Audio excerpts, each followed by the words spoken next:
네, 안녕하세요, 여러분들. 저는 상명대학교 화학에너지공학과의 강사학 교수라고 합니다. 만나서 반갑고요. 네, 이번에 다룰 주제는 조금이 아니죠. 매우 무거운 주제를 좀 다뤄보려고 합니다. 사실 다룰까 말까 좀 고민도 많이 했었는데, 다루고 잘 공론화시키는 게 낫겠다 싶어서 이번에 제가 주제로 채택하게 됐습니다. 최근에 아마 대한민국을 깜짝 놀라게 한 사건, 그러니까 코로나 이후에 여러 사건들이 있었는데 그중에서 대표적인 거 하나 꼽으라고 하면 이게 아닌가 싶어요. 여러분도 다 한번 접해보셨을 텐데 2021년 10월 말쯤에 이제 생수병 독극물 사건이 일어나죠. 그래서 당시 그 용의자는 이제 숨졌는데 아무튼 이제 생수병을 뭐 담긴 걸 뭐 마시고 뭐 몇 명이 쓰러지고 사망하고 뭐 이런 일이 벌어졌죠. 사실 이런 독극물 사건이 나오면 사실은 이제 언론에서도 그렇고 뭐 저도 그렇고 방송 인터뷰할 때 조심스럽습니다. 왜냐면 여러 가지 뭐 모방 범죄라든지 이런 것도 일어날 수가 있기 때문에 굉장히 조심스러운데 그래서 사실 쉬쉬한 면이 없지 않아 있어요. 계속 뭐 쉬쉬했고 그 독극물 같은 사건 터지면 절대 명칭 공개 안 한다든지 그런 일들이 벌어졌고 그런데 이제는 이제 제 생각인데 더 이상 쉬쉬하다 보면 자꾸 이러니 오히려 더 터질 수 있을 거라고 전 봐요. 그래서 더 이상 쉬쉬할 게 아니라 차라리 공론화시키는 게 더 낫다고 생각이 들고 공론화시켜서 어떤 재발 방지할 수 있는 방법을 같이 찾아나갔으면 좋겠습니다. 참고로 독극물 명칭은 이미 다 뭐 언론 통해서 공개가 됐기 때문에 제가 최초로 공개하는 건 아닙니다. 그래서 이미 또 이왕 이렇게 된 거 한번 제대로 한번 공론해 봤으면 좋겠습니다. 자, 일단 그 당시 그 독극물 명칭은 이제 공개가 됐죠. 아지드화 나트륨이라는 겁니다. 이거 일단 용도부터 한번 살펴보도록 할게요. 이게 왜 자꾸 문제 일으키는지. 일단은 다양한 분야에서 쓰입니다. 이게 제가 정리해 놨는데요. 산업 현장에 정말 많이 쓰여요. 순수한 질소라든지 나트륨 만들 때도 쓰고요. 그 다음에 우리가 먹는 의약품 만들 때도 쓰입니다. 그러니까 이게 없으면 못 만드는 의약품도 있어요. 그러겠죠. 그러니까 없어서는 안 되는 물질이라 보시면 됩니다. 그 일반적으로 가장 많이 쓰이는 분야는 우리 농업용 살충제와 살균제로 널리 쓰는 그런 물질이다 라고 보시면 되겠습니다. 그 한번 위험성, 독성에 대해서 한번 살펴보겠습니다. 이게 얼마나 위험한 독극물인지 한번 살펴보겠습니다. 일단 정리해 봤는데요. 일단 신경 독성을 갖고 있고요. 동물 실험 결과 돌연변이도 일으킵니다. 돌연변이. 그러니까 엄청나게 위험한 물질이겠죠. 그리고 동물에게 한번 과량으로 주입을 해봤더니 뇌 괴사가 굉장히 크게 일어나더라. 굉장히 위험한 물질이라고 볼 수 있겠죠. 사람에 대해서는 어떤 일이 벌어지냐면 뭐 구토, 두통, 현기증들이 언급되어 있는데 이것뿐만 아니라 결정적으로 호흡곤란까지도 일으키게 됩니다. 호흡곤란까지 일으키는데 특히 사람한테 왜 위험하냐면 특히 일단 우리 몸속에 딱 들어오게 되면 혹시 입으로 들어왔을 때 우리 몸속에 위라는 게 있죠. 위에서 뭐가 나오죠? 위산이라는 게 나옵니다. 위산과 이 아지드와 나트륨이 만나게 되면 더 크게 독성이 증가하게 됩니다. 그래서 이걸 혹시 마시게 된다면 그 독성이 너무 크게 증가하기 때문에 여러 호흡곤란뿐만 아니라 심하면 사망까지 갈 수 있는 거죠. 그리고 보통 저희가 그 독성 얘기할 때 많이 쓰는 용어가 뭐냐면 반수치사량이란 말을 써요. 반수치사량. 이게 뭐냐면 그러니까 그 동물 가지고 보통 실험을 하잖아요. 동물 가지고 실험을 하는데 동물이 만약에 100마리 가지고 실험을 했다. 100마리 가지고 실험을 했는데 절반이 죽는 양. 얘도 100마리 가지고 실험했는데 한 50마리가 죽게 된 양이 얼마인가. 그걸 가지고 이제 반수치사량을 말을 하는데요. 보통 이 아지드 나트륨 같은 경우는 27mg/kg이에요. 참고로 이 수치가 낮으면 낮을수록 더 위험하다고 보시면 됩니다. 아시겠죠? 그래서 보통 이제 분류를 합니다. 위험성에 따라서 이제 분류를 하는데 보통 이 수치가 반수치사량이 15mg/kg 이하면 유독물도 그냥 유독물이 아니라 특정 유독물로 분류를 합니다. 굉장히 위험하다는 얘기예요. 근데 이 아지드 나트륨이 27이라는 얘기는 이 15라는 수치에 거의 근접하죠. 거의 근접할 정도로 매우 위험한 그런 물질이라 보시면 됩니다. 그러니까 독극물이에요. 쉽게 얘기해서 독극물. 자, 그러면 이제 여러 가지 막 여러 가지 설들이 좀 난무하는 것 같더라고요. 인터넷상에서. 또 이에 관련해서 뭐 기자라든지 작가분들이 또 많이 문의도 주셨는데요.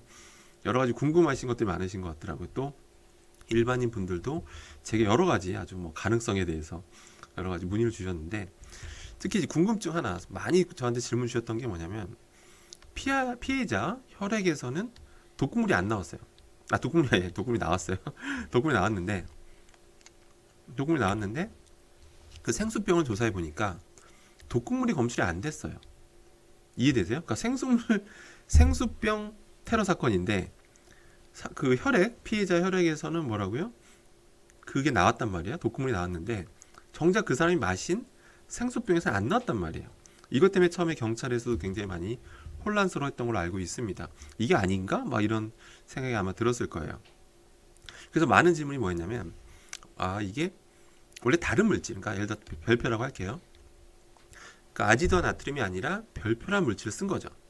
썼는데 그걸 마신 거예요. 생수병에 넣어서 마셨는데 체내에서 어떤 특정 화학 반응에 의해서 체내에서 아지드와 나트륨이 생성된 것이 아니냐라는 질문을 제일 많이 주셨어요. 그러니까 뭐 충분히 뭐 일리 있는 좀 의심이라고 봅니다.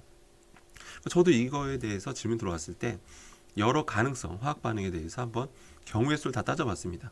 정말 다른 물질을 넣었는데 그 물질이 체내에 들어와서 여러 가지 화학 반응들, 몸에서 나오는 물질들 있잖아요. 여러 효소라든지 그런 반응에 의해서 혹시라도 이 혈액에서 검출될 정도의 아지드와 나트륨이 나타날 수 있는 가능성을 한번 계산해 봤어요. 이것저것 경우의 수를 따져봤는데 결론부터 말씀드리겠습니다. 아닙니다. 그러니까 아니에요. 그러니까 다른 물질을 썼는데 화학 반응, 체내에 있는 여러 가지 화학 반응에 의해서 체내에서 자체적으로 아지드와 나트륨이 생성됐을 가능성은 거의 제로에 가깝습니다.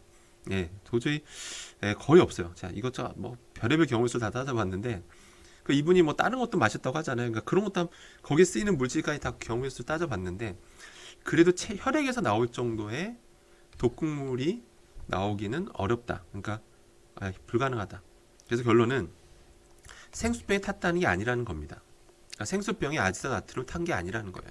그래서 처음에는 생수 마시고 쓰러져서 당연히 생수병에 넣었다 생각했는데 그게 아니었던 거죠.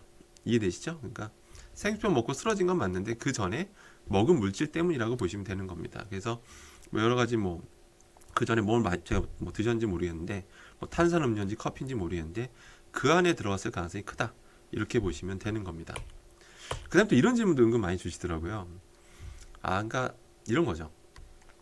생수병에 넣는데 그 아지드 나트륨을 독극물을 생수병에 넣는데 그리고 마신 거예요. 그분이 마셨는데 시간이 지났으니까 검찰이 검사했을 때는 시간이 지났기 때문에 생수병에서 사라질 수도 있지 않냐. 그러니까 뭐 분해될 수도 있고 뭐 증기로 날아갔을 수도 있고 그래서 그런 거 아니냐. 우리 영화 보면 그런 거 많잖아요. 완전 범죄 뭐 그런 영화들 보면 그잖아 뭐 뭔가 독극물 탔는데 시간이 지나서 그게 사라져 버리는 거야. 그러니까 나중에 뭐 경찰이 검사해도 안 나오니까 뭐 완전 범죄 그런 거 영화에서 막 간간히 나오잖아요. 그래서 결론도 말씀드리면 여러분들이 너무 영화를 많이 보신 거고요. 영화를 너무 많이 보셨어요. 영화를 너무 많이 보신 거고. 코로나 때문에 우리 영화 많이 봤잖아요. 코로나 때문에 집에 있다 보니까. 자, 아무튼 그래서 그 아지드 나트륨이 시간 지나서 생수병에 사라졌을 가능성은 제로에 가깝습니다. 아니고요. 그러니까 결론 생수병에 탔던 게 아니고 다른 거에 탔다라고 보시면 되는 겁니다. 아시겠죠? 자, 궁금증 세 번째인데 독극물을 어떻게 구했나? 이거는 뭐 이제 여러 가지 뭐 기자나 여기 뭐 경찰이 조사한 결과 뭐 결론이 났죠. 어떻게 구했냐면 이게 더 이상 이제 쉬쉬할 문제는 아닙니다. 이제는 공론화해서 한번 이제 해결책을 찾아보도록 하겠습니다. 일단 그 전문 그 회사 당연히 시약 전문 회사들이 있고요. 저도 그런 회사에서 사고 온라인 쇼핑몰 당연히 온라인 쇼핑몰이 있죠. 거기서 구매를 했는데 일반 개인은 못 삽니다, 여러분들. 여러분들이 뭐 인터넷으로 뭐 사고 싶다고 해서 살 수 있는 게 아니에요. 반드시 소속기관 등록이 돼야 됩니다. 그래야지만 구매가 되죠. 그리고 그러니까 아마 그 범인이 아마 본인 회사 이름으로 아마 구매하기가 부담이 됐겠죠. 그러니까 자신의 회사 계약 관계에 있던 어떤 기업, 아마 뭐 협력 관계에 있던 회사가 있었겠죠. 거기에 사업자 등록증으로 등록 후 구입했다라고 현재까지 알려져 있죠. 그러니까 본인 회사 명의로 산 게 아니라 다른 회사 명의에 그냥 그 사업자 등록증만 입력해서 구매를 했다는 거죠. 일단 여기까지만 봐도 여러분들이 어떤 허점이 있는지 그동안 이런 관리, 이런 독극물 관리에 허점이 뭐 있는지 여러분들 깨달으셨을 거예요. 자, 이걸 통해서 여러분들 아마 이제 독극물 공포가 이제 생기셨을 텐데 그렇지 않습니까? 정말 나름 이제 관리가 잘 되고 있어서 우리가 독극물 관련된 걱정 안 해도 된다고 생각했을 수 있어요. 근데도 이런 일이 터졌잖아요. 그죠? 예. 또 앞으로 터질 수도 있고 결국 재발 방지를 위해서 이제 어떤 노력을 해야겠다는 생각이 들 겁니다. 뭐 정부든 우리든 해야 될 텐데 일단 여러분 개인적으로 일단 조심하셔야 되는 게 첫 번째고요. 예, 절대로 뭐 이미 따져 있는 뭐 그런 제품을 혹시라도 접하게 된다면 절대로 뭐 그거를 뭐 음용하는 일은 없어야겠죠. 이게 첫 번째인데 일단은 좀 더 구체적인 장치에 대해서 좀 법적인 제도에 대해서 좀 살펴보자면 일단 여러분들 절대 개인한테 절대 판매하면 안 되는 거 아니냐 이런 얘기 하시는데 일단 개인한테 팔질 않습니다. 예, 그러니까 이미 팔고 있지 않아요. 근데 사실 회사 안에 있으면 회사 안에 있는 어떤 결국 특정 개인이 사는 거죠. 특정 개인이 구매하는 겁니다. 그거 자체를 또 막아야 된다. 그 자체는 또 말이 안 되는 거죠. 그러면 뭐 누구 보고 구매 주문을 하라는 겁니까? AI한테 시켜야 되나요? 그러니까 이거 좀, 예. 그러니까 어차피 완전 개인, 회사 내에 소속된 개인한테까지 금지할 수는 없어요. 예, 그건 불가능하고.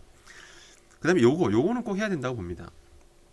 적어도 정부에서 관리하는 특정 독극물을 구매를 한다면 해당 업체 대표에게 자동으로 꼭 공지가 가게끔. 예, 이 공지가 정말 뭐 누구든지 볼 수 있는 뭐 문자든 카톡이든 예, 그런 공지가 난 가야 된다고 봅니다. 적어도 아까 어떤 A라는 그 범죄자가 그러니까 용의자가 B 회사 다른 회사 거 명의로 샀단 말이에요. 어떤 그 시약 회사로부터 뭐라고요? 자기하고 전혀 관련 없는 회사 명의로 샀단 말이에요. 근데 이 B 회사는 알지도 못했죠, 이 사실을. 그러니까 적어도 뭔가 이런 일은 적어도 벌어지면 안 되겠죠. 벌어지면 A가 샀다면 B 회사 이름으로 샀다면 그러니까 당연히 그 구매했다는 이력이 B 회사한테 대표에게는 자동으로 공지가 돼야 되겠죠. 그럼 B 회사 대표 입장에서는 갑자기 독극물 샀다는 게 나왔단 말이야. 특정 물질이. 그러면 당장 관계자를 알아볼 거 아니야. 이거 도대체 누가 산 거냐? 우린 다루는 물질이 아닌데. 그죠? 그런 것만 돼도 함부로 그 어떤 A라는 사람이 함부로 이렇게 다른 사람 명의로 사는 일은 적어도 없을 거로 보입니다. 그 다음에 이제 문제는 구매운데요. 어떻게든 구매를 할 수 있는 거잖아요. 구매하고 난 다음에 이제 전담 관리자. 그냥 단순히 그냥 연구원이 관리한다. 이게 아니라 특정 시약은 특정인이 예를 들어서 C라는 사람이 어떤 뭐 관리한다. 그 회사에서. 이렇게 배정을 하는 거죠. 전담 관리자.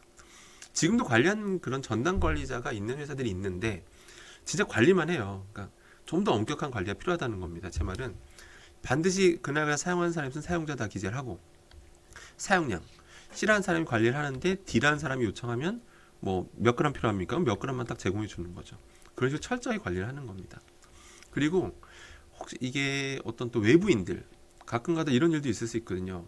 전혀 관련하는 어떤 별표란 사람이 그러니까 정말 그 농사 짓다가 정말 소량만 필요한 경우가 있을 수 있죠. 소량만 필요하니까 이때 아까 이런 C라는 사람한테 조금만 달라고 할 수도 있는 거 아닙니까? 그런 식으로 유출될 수도 있는 거예요. 그렇기 때문에 외부로 유출될 경우는 엄격한 처벌 정도가 아니라 매우 엄격한. 그러니까 지금 처벌 수위보다 더 엄격하게 하게 된다면 정말 정말 어떤 인정에 의해서 조금씩 건네주거나 이런 식으로 유출되는 일은 아무래도 지금보다는 훨씬 줄어들지 않겠는가.